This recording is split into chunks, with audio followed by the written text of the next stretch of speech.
Hello and welcome to the Babbling Bar Room. I'm Ethan Johnson.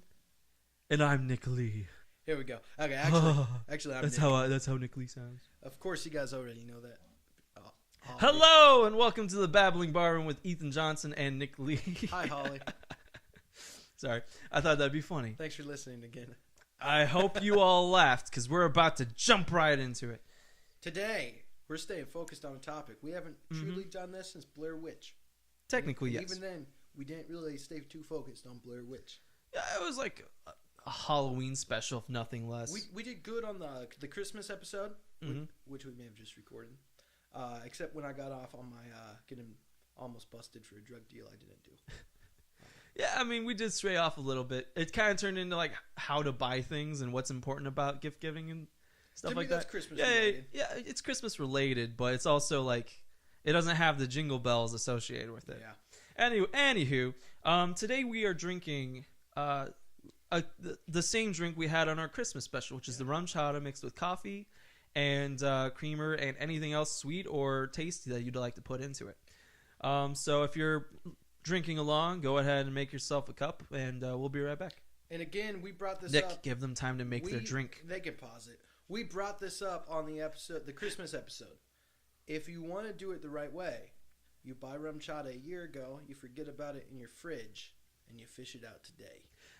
Repeating jokes. Aged rum chata is good. We're thinking about this, Ethan, though, because I'm so behind on uploading episodes. This will be like 5 episodes after, though. Running jokes, right? Okay. So we're talking about UnderTale. Drum roll, please. Doesn't deserve it. UnderTale. UnderTale. Yes, because what happened was Nick recently bought it this past December, and after 3 years of Ethan being like, "You got to play this," and my sister being like, "You got to play this." No joke, I've almost bought it for you. I'm glad you didn't, because that would have wound up as the worst gift I ever received. You are so... I don't understand where all this is... Okay, so Nick bought it not long ago. $15. Nick played it not long ago, and Nick beat it like yesterday. Hey, it was 2 days ago. Something like that. And I bought it relatively 3 years ago. Maybe not 3 years ago, but like... It came out September of 15. Yeah, 2015. It was either 2015 or 2006. Either way, I've played it years ago. Were early adopter.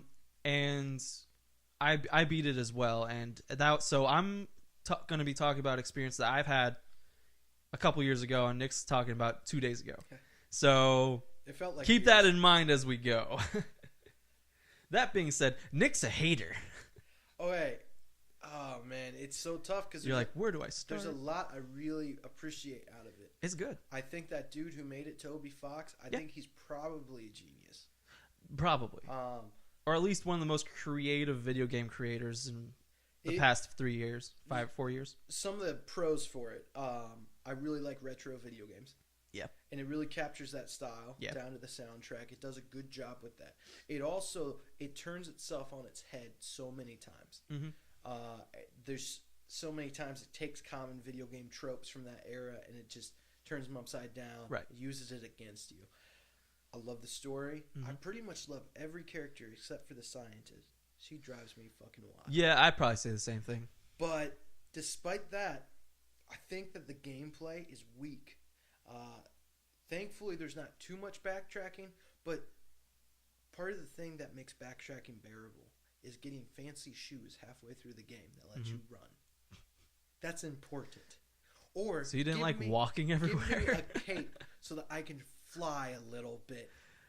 Did you not know about the boats? I did know about the boats. Okay. There's 3 fast travel locations. Yeah. Which isn't quite enough.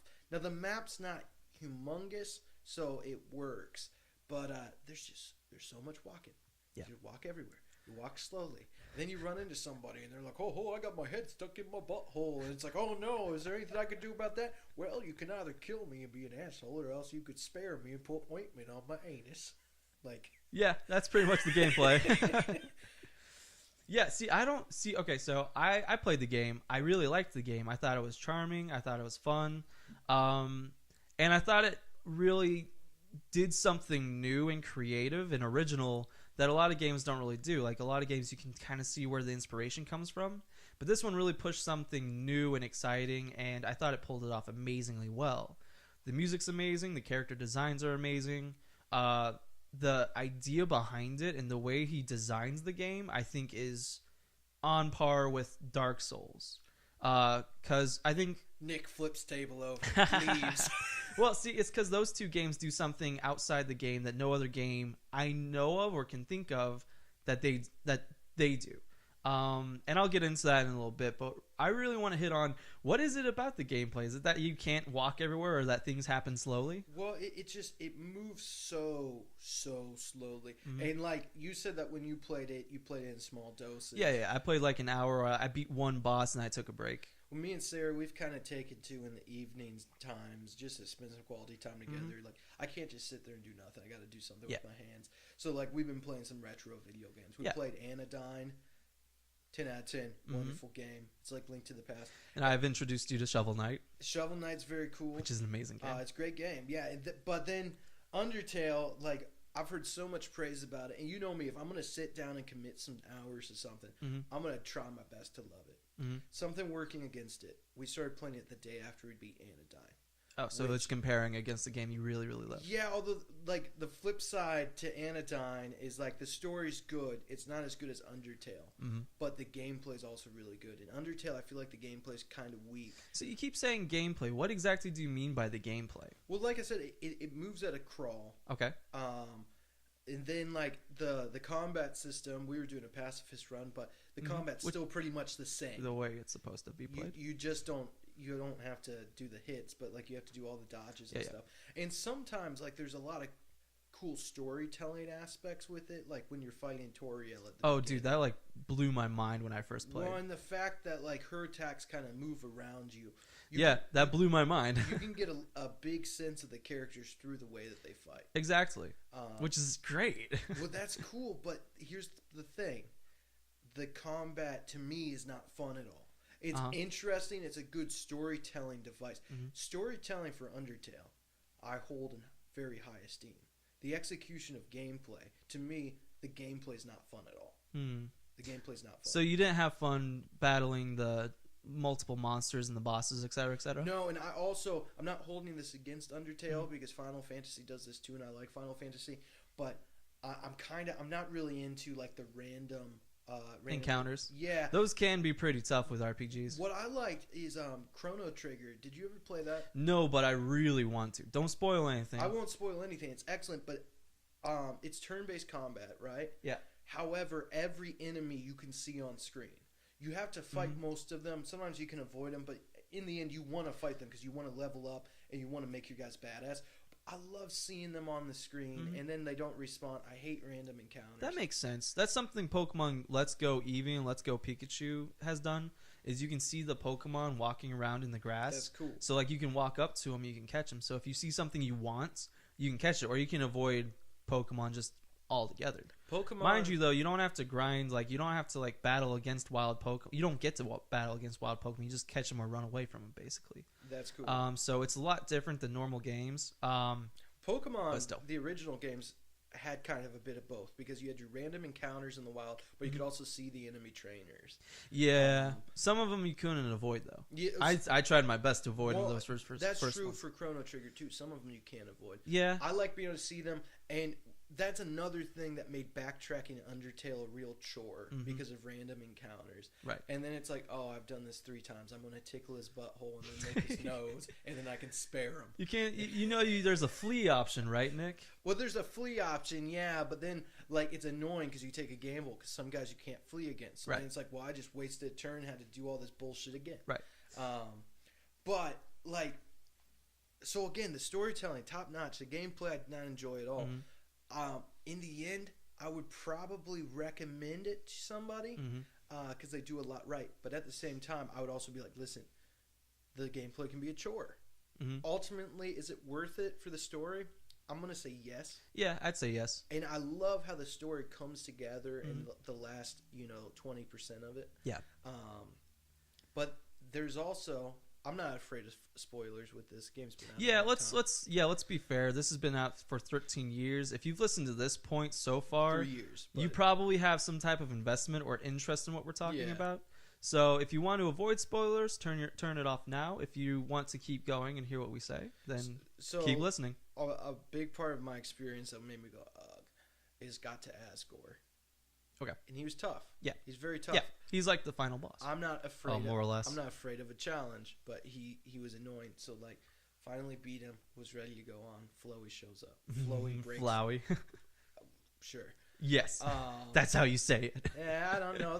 There's no dialogue, spoken dialogue in the game. It's impossible. He's a flower. Yeah. Flowey. Flowy the flower. Either way. Flowey the flower. All right. Either way. Then you have to put up with his bullshit, and you can't dodge most of his moves. You keep dying. However, you pick up where you left off. Yeah. That lasts for about if you're playing it straight through without a break. That fight lasts about a day and a half, and then you beat him. You spare him. He's like, "Why'd you do that?" And then he comes up to you after you think you finally beat him in the game. He's like, "Listen, you could have a better ending. You got to go and become better friends with the scientist." Now, that might be like DLC stuff. No. If you want the true pacifist ending, this is how it works. Oh, okay. As I understand, because the thing that triggers your date with the scientist is Undyne calls you. Yeah, I thought there were ways to do that. Like, I think that because she gives you a letter, right? She calls you. I thought you could still get that just by like going up and meeting with her at a certain spot after like a game. Sure, if you're gonna fucking follow a guide on the internet. If you're playing it about it. Now, I'm not gonna say I went in blind. You told me not to kill anybody. Yeah. So I knew that, but I didn't use guides for anything else. And honestly, the game is easy enough, and the progress route, you don't really need it. But anyway. That phone call, in my experience, does not trigger until you beat in the game. And then Undyne calls you. This is your cue as a player who did not read about the game. Okay. So you go and you meet Undyne either at, I can't remember. It's at her place, right? Well, no. Well, or it's at Papyrus's place? It was at Papyrus's place. Yeah. She gives you a letter. Then you go and you try to deliver the letter, but something gets screwed up. It's a love letter. Yeah. And the scientist thinks that you're in love with her. You go on a date at the garbage dump. Then Undyne shows up, and they're both like, we actually really like each other. Yeah. Then there's all that. Then you get to a very nice, touching ending. It's like, oh, this is wonderful. But then Asriel shows up. And it's like, oh, great. So I guess I'm going to fight this fucking clown. Who, again, just pillages your health. You can't really dodge the attacks. But you get down to 1 hit point, and you're filled with determination. So this fight's going to go on for approximately... Such a good game. I timed it. It's not as bad as Flowy. It's not as bad as Flowy. But it still takes about 13.5 hours to beat. Okay. And then you're fighting Asriel. And then you win. Once we beat Asriel... We're sitting around. All of our friends are there. All the people that we dated because we're a fucking slut. And then I tell Sarah, I go, I'm going to Google it now because I don't love this game. And I'm not going to have anyone tell me, oh, well, after that part, you have to go back and do this. Right. That changes everything. So then I find out at the very beginning of the fucking game, Asriel's tending to the flowers. So then we had to run all the way back. You take the ferry as far as you can to Snowden Town, but you still have to run for about 6.5 hours to get to the point that you're going to.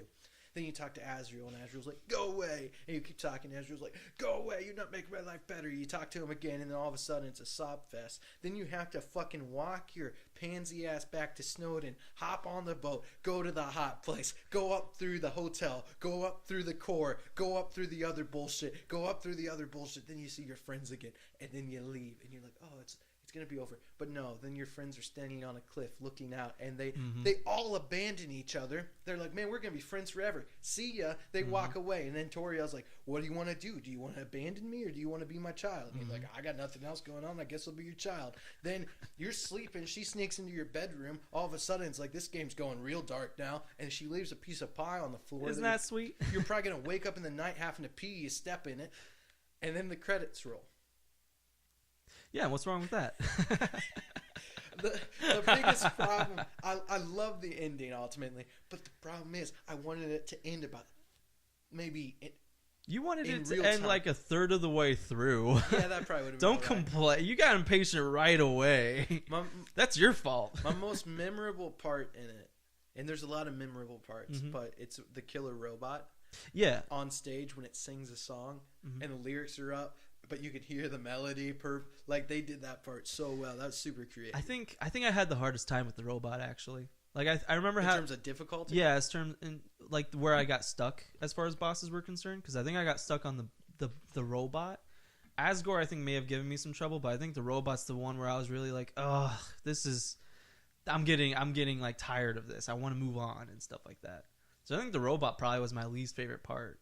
Now, something you said, I hated that whole robot arch, but that's because the scientist is such a big part of it too. And she's constantly interrupting you and stopping you from moving, because you're getting the notifications. Yeah. You're getting the Facebook post, and she's calling you, and which is funny, but it is frustrating, especially in your case where you just want to move forward and you keep having to stop and read these things, and you're just like, oh. So yeah, she's probably the least likable as far as I'm concerned, and probably as you're concerned too. The next most memorable part is the first stretch before Snowden.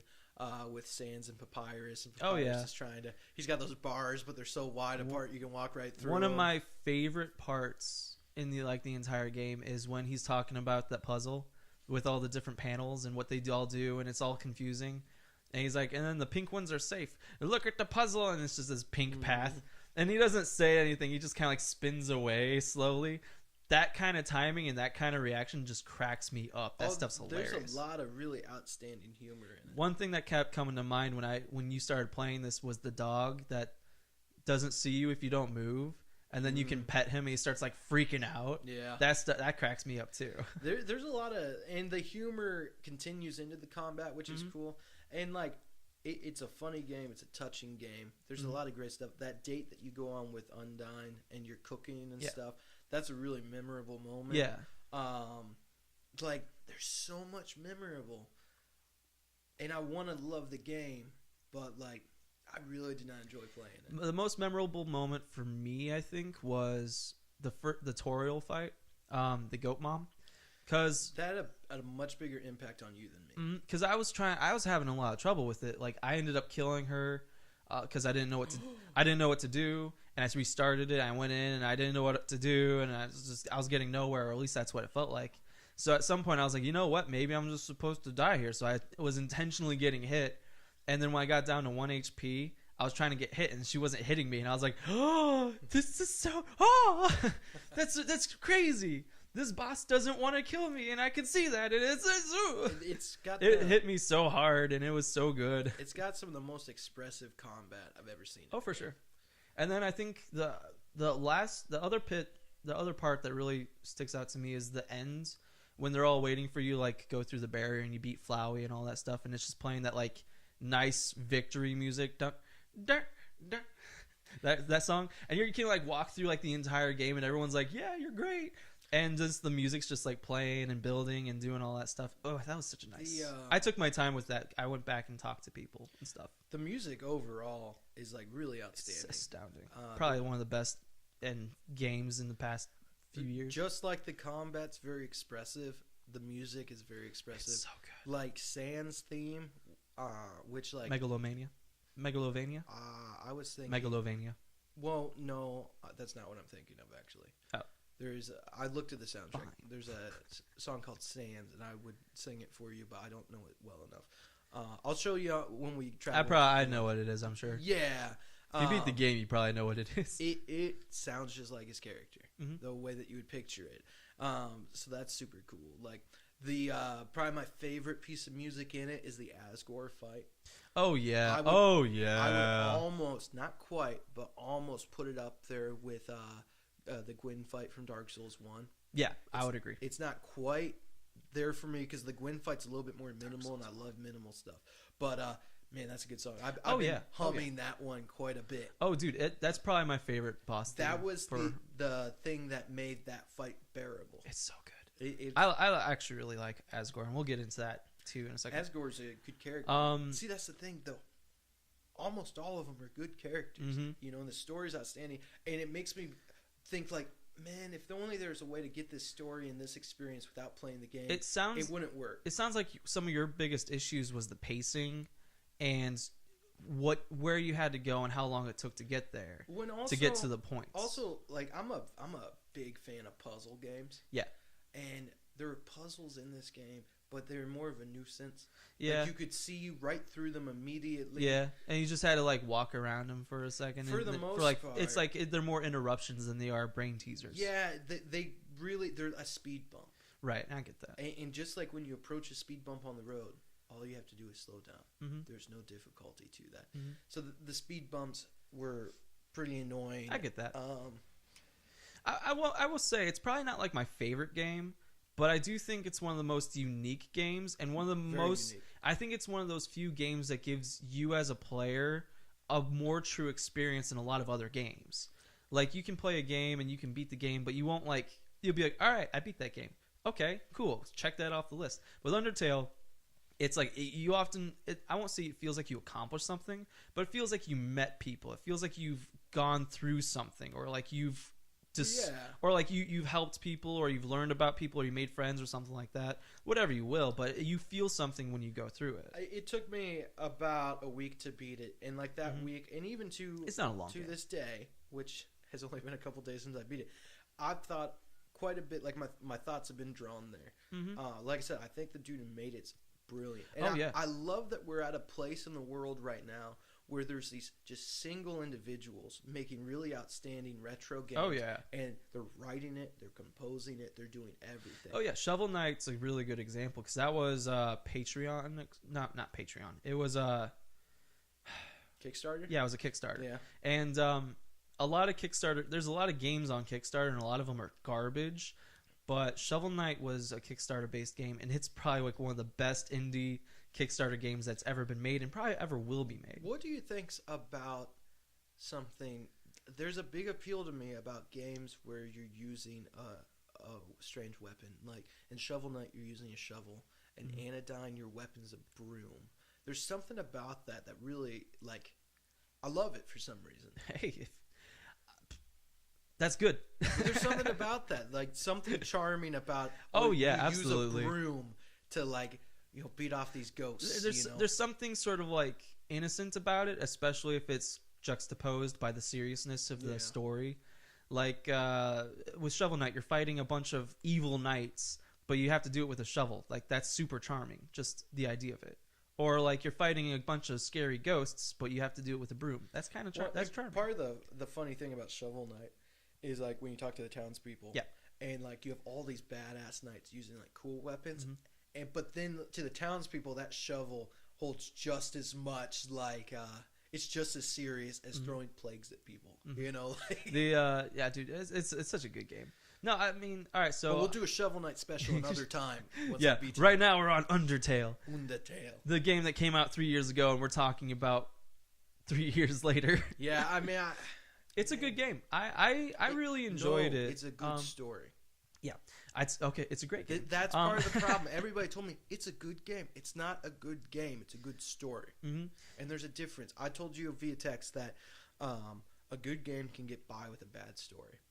A good story can't necessarily get by with a bad game. But see, I think the gameplay's fine. Like, I had no issues with it. I mean, I think you're right to call out the interruptions. Like, Alfie's calling you and texting you and making you stop moving, et cetera, et cetera. Like, I can understand that. But at the same time, it's like, I think most people are okay with that kind of interruption, or most people won't say the game's at a bad game because of it. A lot of people I know who like UnderTale just watch playthroughs. Yeah. And to me, it's a very, like, that's a game that you could chill and watch somebody play. Probably. And get the full experience. The only thing that would kill a playthrough is, like, how long some of those fights can drag on. Right. Some of the boss fights, anyway. Like, I didn't click on the video of the Sans fight you sent me because I watched it yesterday. Yeah. The one I watched was like 15 minutes. Yeah, I think that the same one you sent me? It might have been. It was Sans fight. I just typed in Sans fight. It's like the first two. One of them's 11 minutes. One of them's 15 minutes. One player's better. Other one not so good. I don't know. I think one starts earlier. Like he walks up to Sans and talks to him while the other one just like starts in the fight. Yeah, yeah. It makes sense that it takes so long because so much happens, and it's not just you dodging. Yeah. You also have to read his dialogue, and you have to see other things that happen. In the Sans fight specifically, he even just falls asleep at some point, and you don't get to do anything for like half a minute. Yeah. And I can understand how that can be annoying to someone who wants to finish the game real fast. But at the same time, that's so immersive and that's so creative to change up the fight scenes in that way. In my opinion, it makes it all worth the wait. See, and to me, like, there's just like so much that's done right. It's a bummer that I don't like the game more. Yeah, You know, pretty much. Something I brought up too is I think you should have played it on the PC. You played it on PlayStation 4, right? See, and here's I think it might have changed something. I know, but everybody's like, "Oh, you gotta play it on PC if you want the real." Dude, That's not what I'm I saying. am a console fucking gamer. That's fine, and that's I've great. never I been am a too. computer gamer, and having a little bit more mobility with the heart to dodge things via the mouse. Well, it would be nice. No, I didn't use the mouse. You used arrow keys. Oh, well, then it wouldn't have been much different at all because I was using the D-pad. I wasn't using the joystick. Yeah, and I think you should use the D-pad. But what I'm saying is like any retro game, also, I use the D-pad. I'm not saying it'd be a major difference, but I get the feeling there might be a difference because it's impossible to tell because it would be a minor thing. It would take a major difference to make me love the gameplay. Right. But I do think that sometimes switching consoles or switching controllers can really affect how you play a game. I mean, to some degree. To a degree. Like, but yeah, no, I think it's a good game, and something I wanted to bring up about the game. This is where I would compare it to Dark Souls, which I understand. It's that it's fine. Everybody compares everything to Dark Souls. No. It's not. I'm not saying it's Dark Souls-esque, but that Dark Souls and UnderTale have a similar approach to how the player plays the game. Because I've been recently playing Dark Souls 1 Remastered, and I beat it not long ago. I probably beat it around the same time you beat UnderTale. So I've been going back to videos talking about the lore, the story, the characters, etc., etc. And Vast Vidya, that guy. That guy's a fucking wizard. That dude's awesome. I love his videos. Great voice too. Oh yeah, he does an Excellent amazing voice. job. And what's crazy, not to derail your thing, everything he says, he cites his source, and it's usually a fucking minuscule armor description. Like, this guy went deep. But continue. It makes so much sense. Yeah, I love him. One thing he talks about though, and again, this is gonna be a tangent based off of you have played the Dark Souls games, or at least you're familiar with some of it, is that in Dark Souls it's a really unique situation where characters in that game do this thing where they go hollow. And when they go hollow, that basically means they kind of turn into a mindless zombie, but they only do it after they've lost all hope and they can't continue down their path anymore, and they just give up basically. And they turn into zombies that you later have that are aggressive towards you, and you have to take care of them. And something that Dark Souls does that's really interesting that you don't really pick up on is that your character is one of the only few characters that doesn't go hollow in the main story. But if you think about it from a player standpoint, your character can go hollow if you give up and never play that character again. And that's a very unique situation where it's like, it's not just the character you're playing as goes hollow. You kind of go hollow yourself because you're the one who gave up. You're the one who decided not to go forward anymore. And it's hard to think of any other game that really has that sort of player involvement in the game where you're kind of the character in it. And I'd say UnderTale is probably another example that's really, really close to that as well, where if you stop playing the game, or if you keep playing the game, then like all the characters suffer. And they make this very specific with the Sans fight and the Flowey fight, where they try to stop you because they're like, how many times have we done this? How many times have you killed me? How many times do I have to die and watch my friends die because you keep going through here and either killing them or sparing them or making them suffer? Why do you keep restarting the cycle where everyone's miserable at the beginning and you're putting us back in the underground? Why do you keep doing this to us? And it's really interesting thing. So it's like you almost win by not playing it, because when you start playing the game, then all of a sudden they're all stuck in the underground again. They're all hopeless at the moment, and you have the choice to either kill them or spare them. And I'd say sparing them is the best choice, but if you go through killing everyone, then there's some characters that are going to take that sort of repercussion towards you. And you see that a lot in the Sans fight. He's like, can you imagine having to repeat the same process over and over, just destined to lose? And he eventually gets to the point where it's like, I'm not going to let you fight anymore. I'm just going to sit here and wait. And even though it means I have to sit here for all eternity, you don't get to restart the cycle. You don't get to kill everyone again. You don't get to finish the story anymore. And we're going to sit here forever. And like, that's not just your character in the game plan. That's you he's talking to. And like, I know that's like super meta and that can get really cheesy in video games, but I think UnderTale does probably the best job at that. That happens multiple times in the game, though.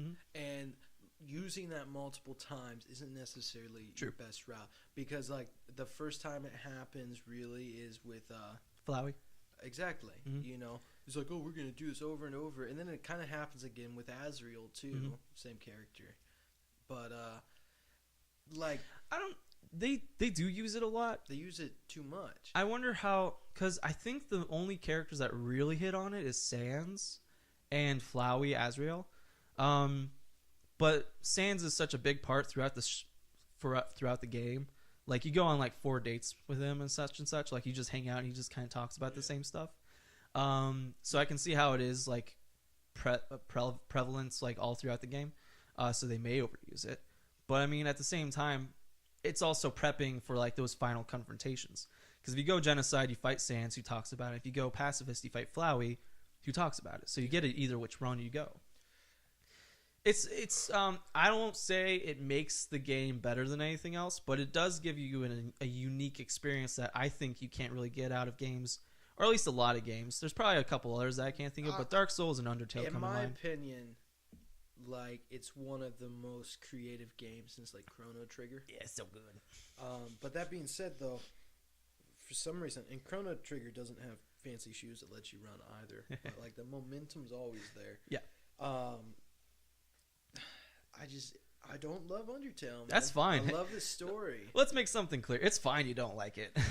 Well, no, it's a bummer. It's a bummer. I would love to love it. Yeah. You know, Yeah, I love to love things. And, you know, things go both ways. My, the guy who produces our records, Alex, he, was, shitting on Dark Souls a little bit because he was Blasphemy. Like, he's like, what's the story of it? And I go, and he's like, before you tell me, he's like, did you figure it out by playing the game, or did you have to read about it online? Dude. And, well, he has a good point. Dark Souls kind of, what I love about Dark Souls is what he hates about it. I love that you're thrown in this world, you don't really know what's going on, and at the end of the game, you still don't really know what's going on, but you experience something, you know?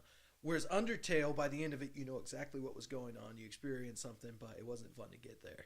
I don't know. See, because I tried to look up as little as possible when I played through Dark Souls the first time, and I got the story, I think. Well, where it's like you're replacing Gwyn as the Lord of Flames, and regardless of whether or not you got that, you definitely get the sense that you're basically killing off the old world in place for a new world that you're basically choosing how it goes. But like, let's think about boss lore, which is hugely important to the experience.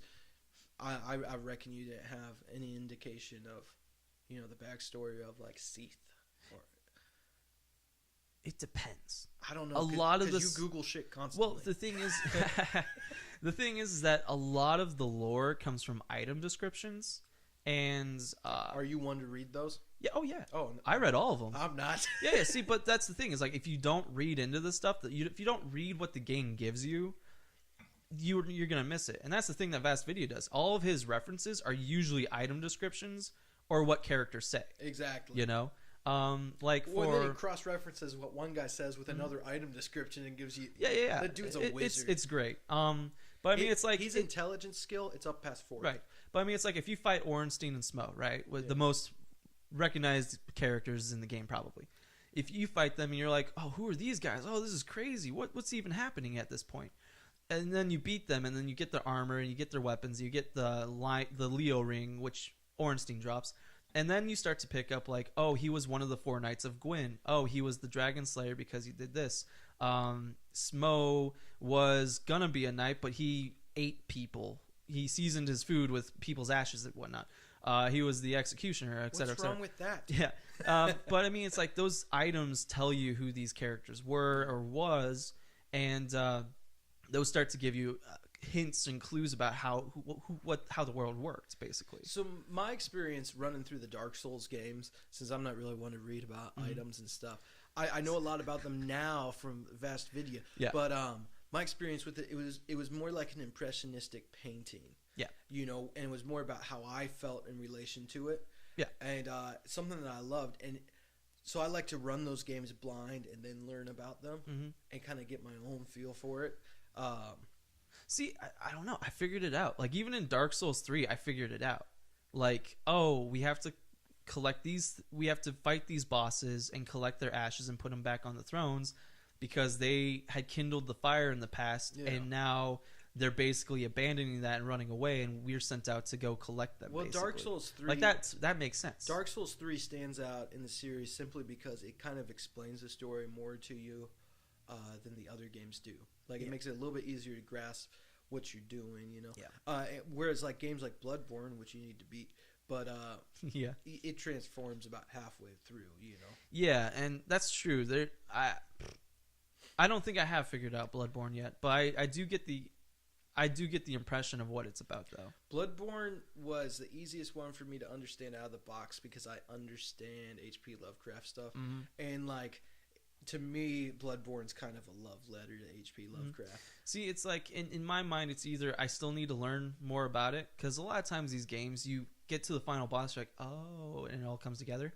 But at the same time, it's like, I can already get it, where it's like, we're a hunter, and we have to take care of these beasts. You know, if that's the plot... That's the plot, and that's not a bad plot. No, that's not a bad plot. It's not the plot, though, is it? Well, there's more to it, at least. Here's the thing: if that was the plot, don't tell me what the plot. I'm not going to spoil it, Ethan. I don't spoil things. Uh-huh. If that was the plot, it wouldn't be able to sit next to games like Dark Souls because it was too straightforward. Right. So that's Great, However, great games. If great that games. was the plot, it would still be pretty fucking badass. Oh yeah, no, great games. Oh, excellent. I mean, it's like if they do anything, they give you an experience just playing the game, regardless of story or lore or anything like that. Have you seen the gameplay of their new game from Software's new game? Yeah, Sekiro. Is that the name? Yeah. Oh, I thought Shadows Die Twice. Shadows Die Twice. Yeah. Isn't that the name? Shadows Die Twice? Yeah, it's Sekiro Shadows Die Twice. Oh, okay. But yeah, it looks It's cool. crazy. I'm excited. Have you seen the gameplay? Yes, I have. Completely different than what they've done before. Completely different, but it's also reminiscent. Exciting. You know? Yeah. But we gotta get back to Undertale. Yeah. Let's just say, Dark Souls is great games. Yes, they are. From Software, sponsor us. Top 3 characters from Undertale. Are you gonna do this starting with number 3? Yeah. That's how you should do it. You Well, end on the best. Well, you caught me off guard with the Christmas one. I had to start from what I thought was my favorite, and I really didn't have too much of an opinion. Oh, sure, whatever. We should have done favorite Christmas songs. Carol of the Bells. We'll do that next year. Number 1. Okay. Okay. I'll go first because I don't know these characters as well, and I probably won't pick the best ones. Let me think here. Well, you know them as well. You just haven't met them for a while. I could probably pick out like top 2. The third one's the one that always gets me. Frisk said no one ever. Yeah, pretty much. I don't want to say Sans, but Sans is probably the best character. Is the only reason you don't want to say it because everybody likes him? Yeah, pretty much. He's kind of a meme. He's kind of a meme at this point. It might be one of the dogs. The dog that freaks out when you pet him when you can't see you. Hey, that would work. That's so funny to me. You know, he didn't make my list, but a character I loved in it is a little fire guy who tells you his name and then he quizzes you on what his name is. He's like, "Do you remember my name?" And all you have to say is, "Yes, I do." And he's like, yeah, that's great. Yeah, like I really like, but he didn't make my list because he's too minuscule. Another random enemy was the Sundir plane. Which that cracked me up a lot. That was probably one of my favorite random encounters. Because I don't remember what you had to do. You had to like hold hands with her, or like you had to like stay away from her or something like that. And then she just gets like mad at you and like flies away. Oh, you gotta flirt with her. Yeah. That cracked me up. I thought that was really funny. That's the first time in the game where you it introduces like green hearts that you want to hit to reach an objective. But and then they introduced green hearts or green items early on. They're like you need to eat your vegetables, and you had to like grab a vegetable, and it was like that's the thing. Anyways, another enemy that stands out is the dog. That's head just keeps going up and up and up and up and up. Yeah. And if you keep going, it'll start coming down again. I don't know if you went that far. I don't remember. Fair enough. A lot of it's a blur. And Sarah, like we were both sitting there, but like we trade off on the controller. Sure. So I don't know. I guess the dogs come to mind. Those were fun. Yeah, but I mean, as far as favorite characters go, Sans probably number 3. Toriel's probably number 2, just because that first boss fight did a lot for me and really like hit home what the game was going to be like and what you had to do to beat the game and where you had to go with it and stuff like that. and just kind of like how impactful some of the fights can be. Because, like I said, it blew my mind, and I was like, "Oh, she doesn't want to hurt me. Oh no!" That was meaningful, or at least it was as meaningful as I made it. Number one is probably Asgore, which is, I think, is kind of an unpopular opinion because he's such like a bad dude, but like, it makes sense for me because he's not so much a bad dude as he is a coward. Right. Well, because it makes sense for me personally because I'm such a big fan of paladins and white knight characters and kings. And he fits into all those, except like he's resorted to doing just horrible, horrible, terrible things out of desperation and grief, essentially.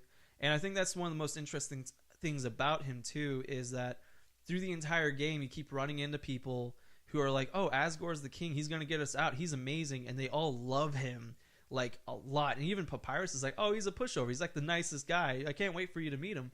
And then you meet him and he's trying to kill you, you know, and he's almost doing it like he doesn't want to, but he knows he has to at this point. Yeah, there's a lot of because he's already on his side. Yeah, because he's already killed like 6. And then you go to the lab in the pacifist run that goes more into their background. It shows you the breakup between him and Toriel and how he just wants to go back to when his son was alive and go back to his wife who has left him because he's doing these bad things.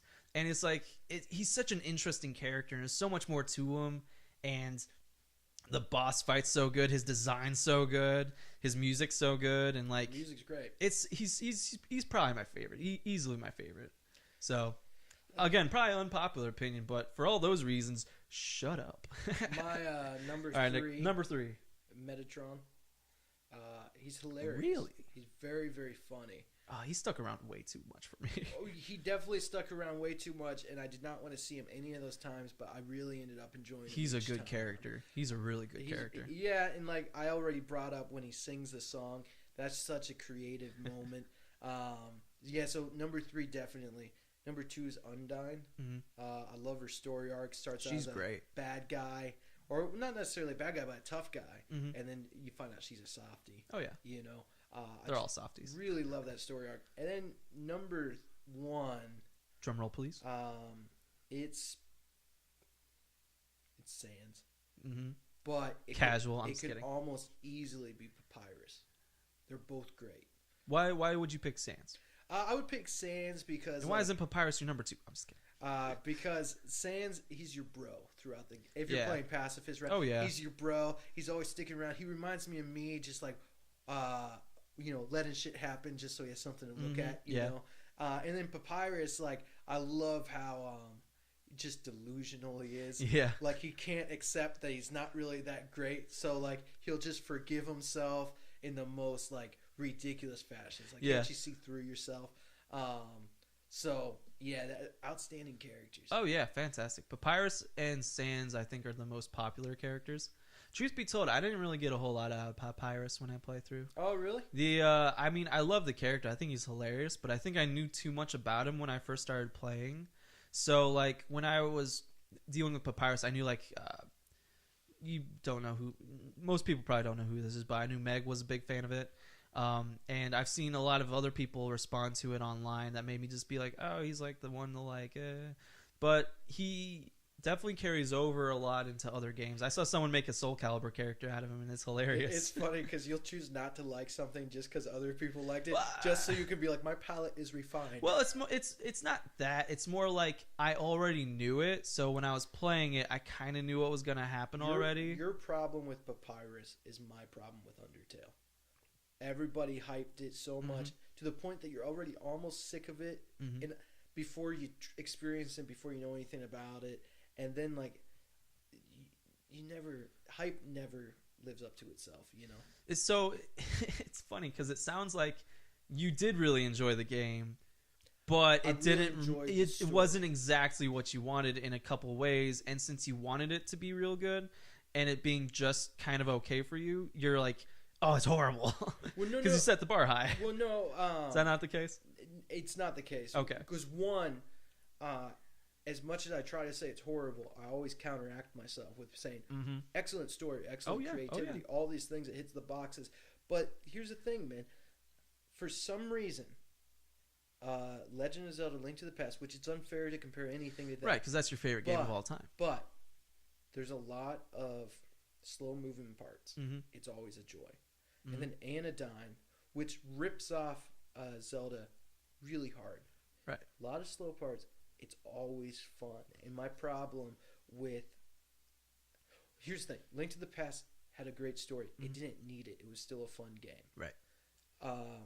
Undertale has a great story, but it's not a fun game. It sounds like the main reason is because of the way you do combat. In Link to the Past, you don't have to stop and wait for enemies to do stuff or run away from enemies. You can just move around them. Well, that's a big part of it. However, like there's also Link to the Past and Anodyne have outstanding puzzles, and they're fair puzzles because like a puzzle shouldn't have any bullshit. Like you should have all the pieces, and you just have to figure out how to put them together. And like not that Undertale has any bullshit puzzles because it doesn't. Right. It's not like there's actually a button under that. It's just so simplistic. It's like, full the puzzles aren't great. In your mind, it's full of inconveniences. Which I think is true. Like in the very first 5 minutes of the game, you're told to push these rocks onto these buttons, and you push one rock, you go to the next one, and he's all like, "Oh, you want me to move? Okay," and then moves the wrong way. Nope. You have to go up to. He's like, "Oh, you still want me to go that way? Oh, okay," and then moves onto the button, and you're like, "Okay, cool." And you start to go forward, and as soon as you get to that point, he moves off the switch, and you have to go back and talk to him. And I can understand how that can be really frustrating if you really want to move forward in the game. My opinion on the gameplay of Undertale, you summed it up. Everything's an inconvenience. Yeah. And it's one of those things where I can see how that can be frustrating, and I totally see where you're coming from. But especially after this conversation, because he kept saying gameplay, and I'm like, what do you mean though? And I can see. The plane of the game. I can see how that can be a super inconvenience, but I also can see how that can be amazingly charming and hilarious to a lot of people as well. Especially since it's so weird and bizarre and out of character for normal games to act that way.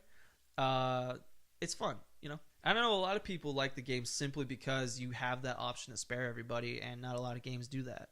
Yeah, and that's a very unique experience as well. It was also where you can go through so much of the game thinking that LVL means level. Yeah, and then you find out that's not what it means. I can't remember what it means. I don't remember what it means either. But what did determination mean? That means something else too, right? Well, determination is what makes humans stronger than monsters, and it's what the scientist is trying to extract and put into monster souls. Okay. But essentially, determination is that drive to keep going, which is a fine idea. I thought I meant something different in game. Unless I missed something, which is entirely possible. I don't know. I'd have to look at that's it. I don't remember. I when you go to the save points and it's this dilapidated building fills you with determination. That's funny. Well, I mean, it's once you beat the game, that means something else, because I think they defined it differently. LV means something, EXP means something else too, I think. Yeah. But even still, it's such a good game. It's funny because it's we both think of it differently now that we've both beaten it. I remember it more fondly than you do, obviously. But I think at the end of the day, we both can agree that it is a game worth playing. It is a game that gives you something to walk away with and gives you an experience that a lot of other games don't necessarily hit on, or at least in a different way that other games don't deliver.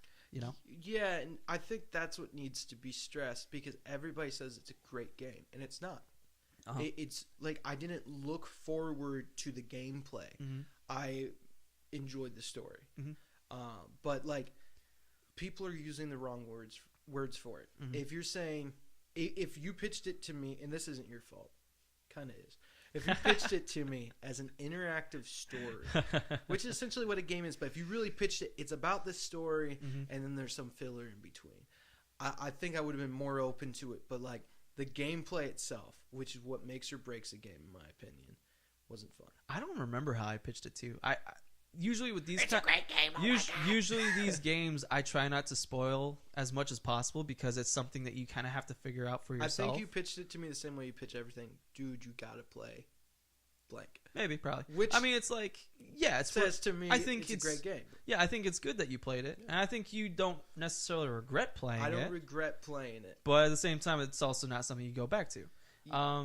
Yeah. So I mean, at the end of the day, Nick, you should play this game, and it's hey, you did, and you got something out of it. Hey.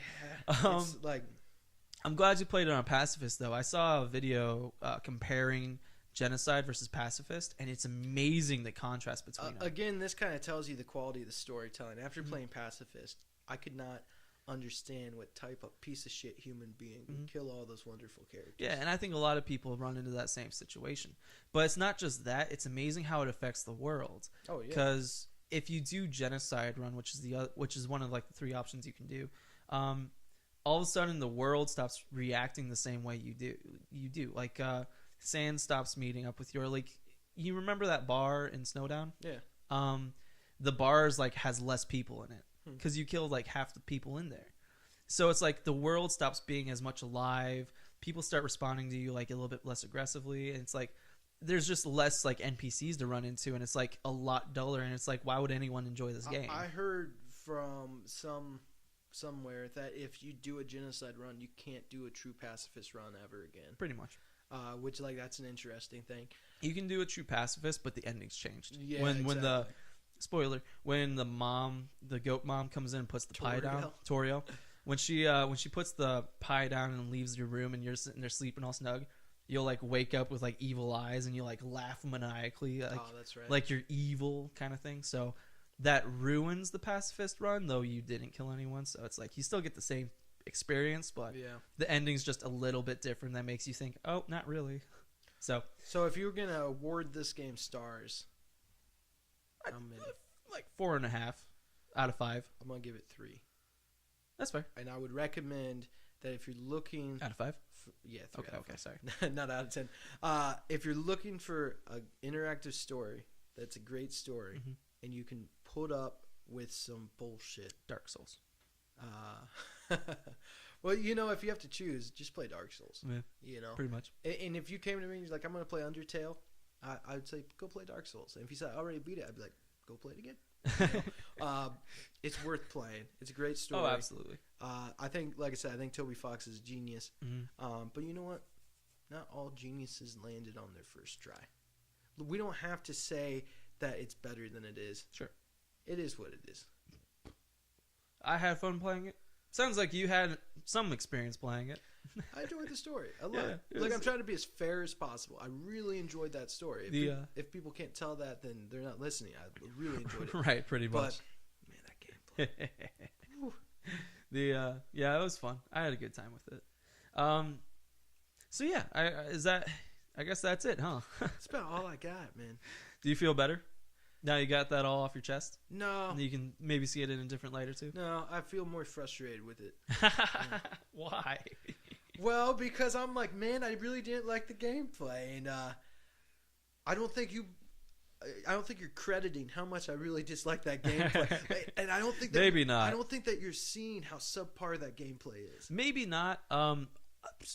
Again, I have a lot of patience for stuff, and I had no problem with it. And you played it. It was more episodic when you played it. Yeah, that might be part of it, too. Which is a better way to play it, but me and Sarah are kind of powering through retro games right now. It's not the play style we're going for right now. I'm almost wondering, too, whether or not I'm better with those kind of RPGs, like the turn-based style RPGs with random encounters. Well, random encounters, absolutely. I love turn-based RPGs. Because, I play Pokemon. I've played just a ton of Pokemon. Yeah. And I still will play and grind and level up Pokemon and stuff like that. And that's very much random encounters, turn-based combat. And I'll be one of the first people to say that kind of gameplay is pretty mind-numbing because it's so repetitive and so long and it takes forever. I love that. But it's also really rewarding, too. I love that, but don't let the grind get too much in the way of the progress. Right. Like Final Fantasy, that's a game, random encounters in most of the series. There's some, kind of numbing side quests, but it never feels like, oh my God, I don't want to do this. And then, One thing I've learned from those kind of RPGs is it's best to just fight a bunch of characters on the way to the big boss. Exactly. You don't want to use up all your resources, but you'll level up and you'll be more prepared to fight the big boss. Then you don't have to. I can't tell you how many times in Pokemon I try to avoid as many trainer battles as possible, just because you don't want to fight the trainers. Yeah. And then I would get to the Elite and I'd be under leveled because I didn't get all the experience from fighting the trainers. Right back, fight all those trainers. Yeah, something like that. Or I'd just sit there and grind for hours and I'd lose interest and I'd stop playing and I'd restart and repeat the process. So nowadays when I play Pokemon, I fight all the trainers I see, kick their butts, and all of a sudden I'm like overpowered for most of the game, or at least some of my Pokemon are. But I mean, we just found out that Final Fantasy VII is on PlayStation 4, and it sounds like you and I both have interests in playing that game. I think I'm gonna download it today. And I might do the same thing. It's on sale. So it'll be interesting to see what our experience is with it, because I've never actually played the game. I know the characters, but I've never played the game. Yeah. Have you played the game? I played it. See, I used to rent it when I was a kid, and I haven't beaten it, so I can't tell you if I got halfway or whatever. But the video store sold it, and then like I would try and get my dad to get it for me off eBay. But at that time, dude, eBay's sketchy. Well, to get it on the PS1, man, that game was already like $90. Such a classic. It's like $10 right now. That's crazy. Yeah, so like I never got the chance to finish it, and I'm a big fan of those characters in Final Fantasy VII, so I'm excited to have my shot at playing. What I'm saying is, I think we should both start playing it, and maybe in like a month or two, we'll come back and be like Final Fantasy VII, and I'll be like, it's trash, and you're like, it's great. And we'll do another one of these things. We'll call it UnderTale 2.0. The Final Fantasy years. But yeah, I'm down. So I just think it'll be interesting to see what our reactions will be. Give everybody something to look forward to. Probably be positive, but again, it's one of those things where UnderTale is super popular. Final Fantasy is even more popular. Will we follow the crowd, or will we have a different experience? Who knows?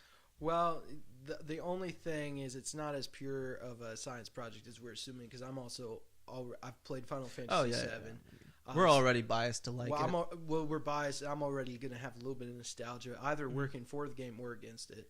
But yeah, that'll be cool. Let's do it. Another game that we could do that with, just throwing it out there, is Persona 5. I haven't played any Persona games. I don't think you have either. Nope, never. And I think it's like a mix between a dungeon RPG turn-based combat thing and like a school life simulator. But the thing is that people love it. It's so much so that they're actually putting the main character in Persona 5 into Super Smash Brothers. I mean, these days you can't write off a game because it sounds a little weird. Yeah. You know, the way this is what I know about it is I watch a lot of Video Game Donkey, and he's talking about how video game critics are kind of losing their audiences, and he's like, you guys know who I am, you know what I like, and when you know that I don't like turn-based combat, you know I don't like anime, and I'm suggesting you play an anime turn-based game, and it's one of the best games of the year, then you know it's got to be a good game. Yeah. So that's what I'm running with. I'm like, hey, I'll play it. That sounds like fun. Yeah. So that'd be an interesting one to see what you and I think of too. I think the next two games I'm gonna get Final Fantasy VII, and then I'm gonna get Celeste. Mm-hmm. Good choices. Yeah, like I'm really excited for those. They're both pretty retro. I'm probably gonna start playing Red Dead Redemption 2. Yeah, I've had it for like a month or two, and I just gotta start playing it. Yeah, I don't have too much drive to play like too many modern games now. Like I'm back in the nostalgia of my youth. Yeah, see, I'm running a little bit late because I was planning on beating Dark Souls 1 Remastered before Thanksgiving, and I beat it like a week ago before Christmas. Yeah. So it's like, I don't know what happened to me. I just got distracted by Monster Hunter World and stuff. So you do know what happened to you. A little bit. All right, well, I think that concludes this discussion of UnderTale. If you have any comments or think we missed points or think we're both idiots, just go ahead and leave a comment and leave a like and subscribe. Listen, if you think we're idiots, you're only half right. See y'all later.